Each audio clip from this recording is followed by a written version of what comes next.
बच्चों, तो हमने दो मॉडल्स देखे थे बेटा अपने एटम की। One is Thompson model of atom and other one is Rutherford model of atom. ठीक है, अब हम उसके बेसिस पर देखो बेटा कुछ छोटी छोटी सी ऐसे कैलकुलेशन है, बड़ी सिंपल हैं और उनके छोटे छोटे से तुम्हारे क्वेश्चंस हैं। तो जिसमें से एक क्वेश्चन को टेबुलर फॉर्म में है कुछ क्वेश्चंस, तो एक को मैं यहाँ तुम्हें सॉल्व करके दिखाती हूँ, बाकी तुम ट्राई करना। ठीक है, देखो बच्चों करो, अगर तुम मतलब इन छुट्टियों में इस यूनिट को कवर कर लोगे तो आगे तुम्हारा इतना लोड कम होने वाला है, आगे हम इनके और क्वेश्चंस कर सकते हैं, चीज़ों को और क्लियर कर सकते हैं। ठीक है, तो ट्राई करना बेटा। और देखो जब तुम वीडियो देख लेते हो, जब तुम्हारा रिटर्न वर्क हो जाता है, तो प्लीज़ बेटा मैसेज जरूर डाला करो ताकि मुझे क्लियर रहे कि हाँ भाई तुमने कर लिया है। ठीक है, तुम ऐसे डन लिख दिया करो कि मैम केमिस्ट्री वर्क डन, ऐसे करके लिख दिया करो।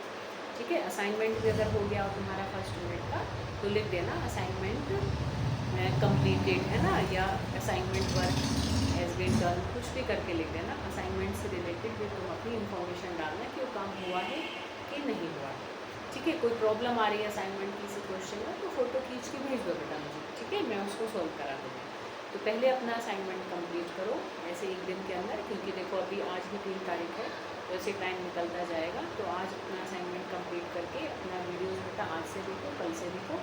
जो मैं वीडियो बेटा जिस दिन सेंड करूँ प्लीज़ उसको उस दिन देख लिया करो, उसका रिटर्न वर्क कर लो और जितना हो सके उसको लर्न कर लो। तो देखो बेटा बड़ा सिंपल से हमारा छोटा सा टॉपिक है कि किसी भी एलिमेंट को ना अगर मैं एक्स से रिप्रेजेंट करूँ तो उसके हम आगे लिखते हैं उसके एटॉमिक नंबर को और मास नंबर को। ठीक है, एटॉमिक नंबर को हम आगे और हमेशा नीचे लिखते हैं और मास नंबर को हमेशा ऊपर हम आगे ही लिखेंगे, मतलब दोनों को पीछे कभी नहीं लिखते बेटा, ना एटॉमिक नंबर को ना मास नंबर को। Both are return before the symbol of an element.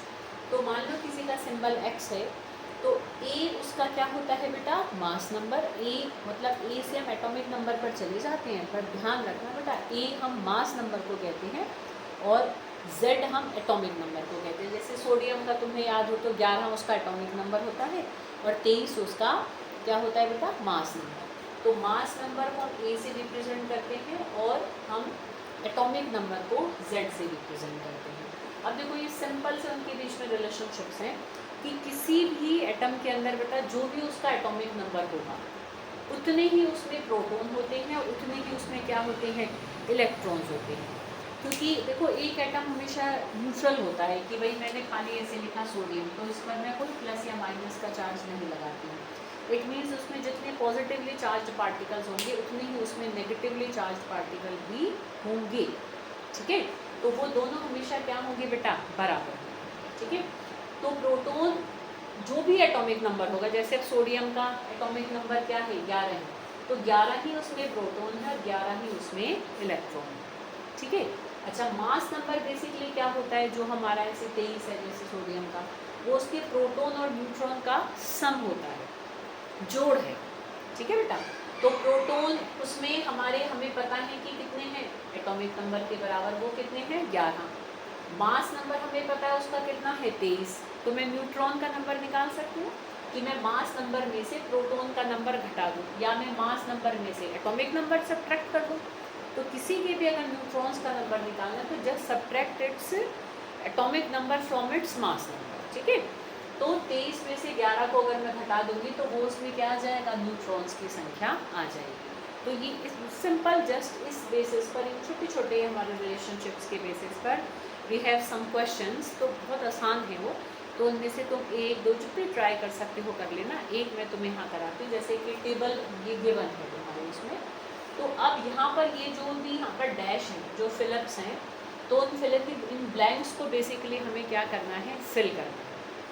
कैसे फिल करेंगे, देखो सबसे पहले है नाइट्रोजन एटम।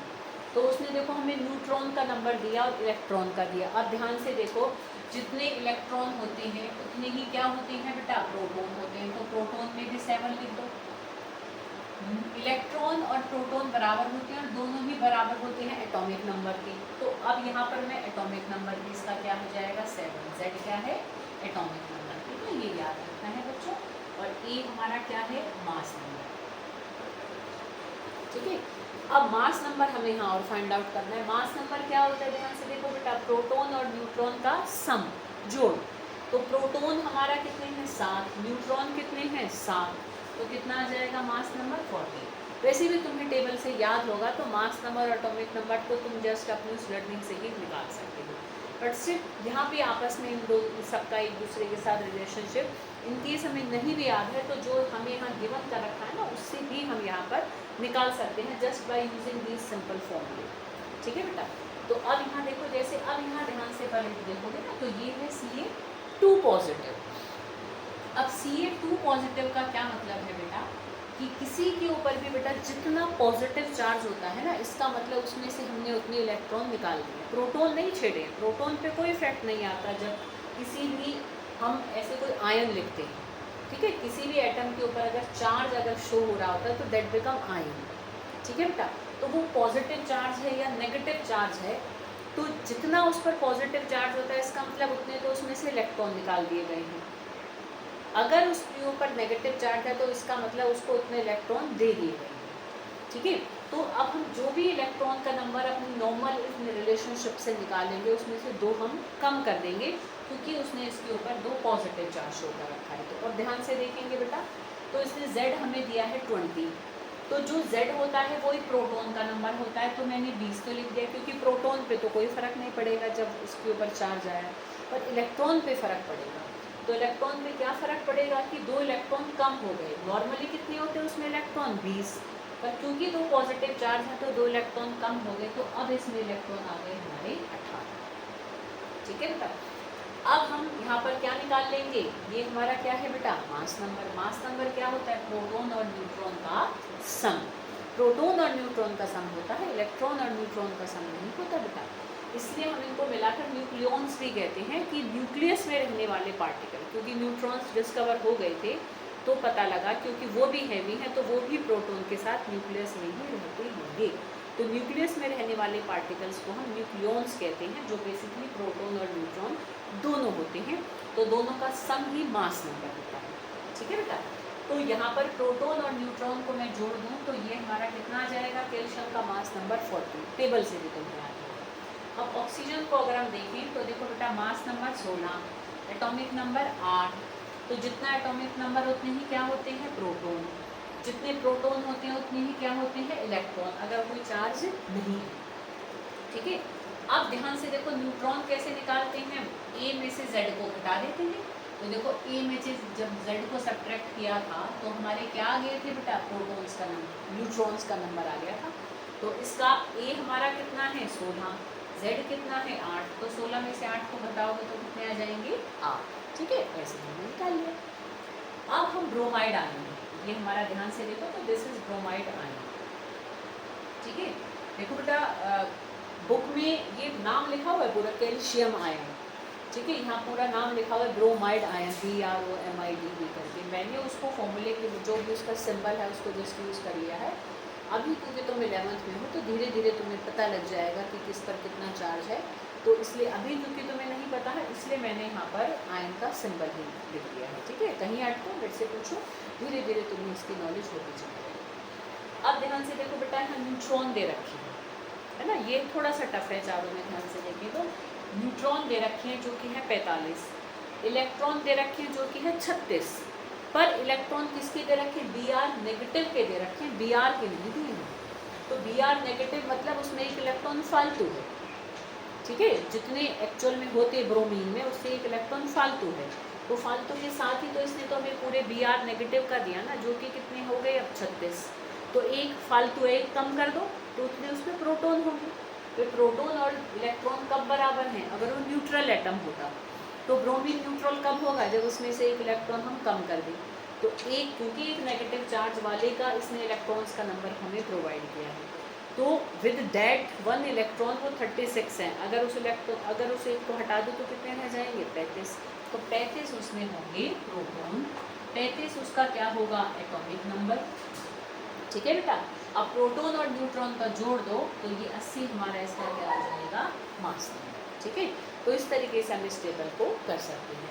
फिर इसमें छोटी छोटी सी हमारी डेफिनेशंस हैं बेटा, जो डेफिनेशंस तुमने उसमें से हमने मोस्ट ऑफ दोज डेफिनेशन हमने कर भी लिया है फर्स्ट यूनिट में, तुम्हें ध्यान हो तो बेटा एक हमने वहाँ पर किया था आइसोटोप्स।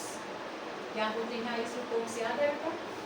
कि सेम एलिमेंट के ऐसे अलग अलग एटम्स जिनका मास नंबर तो हमारा क्या है डिफरेंट, बट एटॉमिक नंबर क्या है सेम।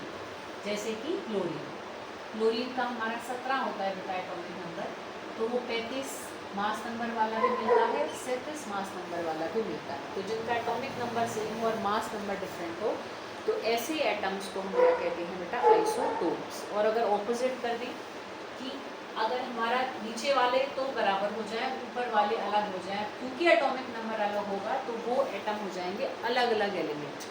ठीक है, जैसे अब एक हम ले लें यहाँ पर पोटेशियम, एक ले लें हम आर्गन, एक ले लें हम कैल्शियम।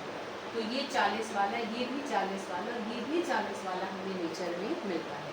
बट इसका 19 है, इसका 18 है एटॉमिक नंबर और इसका 20 है। तो इनका एटॉमिक नंबर डिफरेंट है बट मास नंबर सेम है। तो ऐसे एटम्स को हम कहते हैं, ऐसे such atoms of different elements are called isobars which have same mass number but different atomic number. ठीक है। अच्छा, एक और हमारी टर्म होती है दैट इज आइसोटोन्स। अब ये तुमने फर्स्ट यूनिट में नहीं किया था। तो आइसोटोन्स बेसिकली होता है कि जिसमें नंबर ऑफ न्यूट्रॉन्स सेम। क्या हो बेटा? जिसमें सेम नंबर ऑफ न्यूट्रॉन्स। मतलब अब न्यूट्रॉन कैसे निकालेंगे? देखो बेटा, कार्बन हमारा ना 14 वाला भी नेचर में मिलता है, ऐसे ही नाइट्रोजन 15 वाला भी नेचर में मिलता है। ठीक है, और ऑक्सीजन तो है ही, देखो 16 वाला मिलता है। अब तुम ध्यान से देखो, यहाँ सब्ट्रैक्ट करो, न्यूट्रॉन कैसे निकालते हैं? ऊपर वाले में से नीचे वाला घटा दो, तो 14 में से 6 जाएंगे तो कितने बचेंगे? 8। 15 में से 7 जाएंगे, कितने बचेंगे? 8। 16 में से 8 जाएंगे तो कितने बचेंगे? 8। तो ऐसे एटम्स अलग अलग एलिमेंट के जिनमें न्यूट्रॉन्स का नंबर सेम हो, मतलब जिनका मास नंबर एटॉमिक नंबर में से, जब हम एटॉमिक नंबर को मास नंबर में से घटा दें तो जो डिफरेंस है वो अगर सेम आएगा तो वो डिफरेंस बेसिकली क्या है? हमने न्यूट्रॉन्स का नंबर है। तो जिनमें न्यूट्रॉन सेम होते हैं वो हमारे होते हैं बेटा आइसोटोन्स। ठीक है। एक और टर्म हम देखेंगे यहाँ पर जो हमारी मेन है, दैट इज आइसो इलेक्ट्रॉनिक्स। तो ये तुम्हारे बेटा 3rd यूनिट में भी आएगा, तो इसलिए इसको अभी हम भी समझ के चलते हैं। तो आइसो इलेक्ट्रॉनिक्स बेसिकली वो होते हैं जिनमें नंबर ऑफ इलेक्ट्रॉन्स सेम होते हैं, और ज़रूरी नहीं है एटम हो, they can be ion also. ठीक है, जैसे देखो बेटा, Na पॉजिटिव लूँ मैं, Mg2 पॉजिटिव लूँ, O2 नेगेटिव लूँ। ठीक है, और यहाँ पर F नेगेटिव भी ले सकते हैं। अब ध्यान से देखो, सोडियम का एटॉमिक नंबर क्या होता है बेटा? 11। अब पॉजिटिव मतलब एक निकाल दो इलेक्ट्रॉन, तो 11 में से यहाँ एक निकल जाएगा, तो कितने बचे इसके पास? 10 इलेक्ट्रॉन। मैग्नीशियम का 12 होता है। अब 2 पॉजिटिव चार्ज है तो मतलब इसमें से 2 इलेक्ट्रॉन निकल गए, तो कितने बचे इसमें? 10 इलेक्ट्रॉन। ऑक्सीजन का 8 होता है, 2 नेगेटिव मतलब मैं इसमें 2 इलेक्ट्रॉन जोड़ दूँ, तो कितने आ गए इसके पास भी? 10 इलेक्ट्रॉन। फ्लोरीन का 9 एटॉमिक नंबर होता है, इसमें एक नेगेटिव चार्ज मीन्स इसमें मैं 1 इलेक्ट्रॉन ऐड करूँगी, तो इसके पास भी कितने आ गए बेटा? 10 इलेक्ट्रॉन। तो देख सकते हो चारों के पास नंबर ऑफ इलेक्ट्रॉन सेम है। तो सच species which have same number of electrons are called isoelectronics। तो ये बेटा अभी हमने अपनी यूनिट का मतलब स्टार्टिंग देखी। हमने क्या देखा बेटा?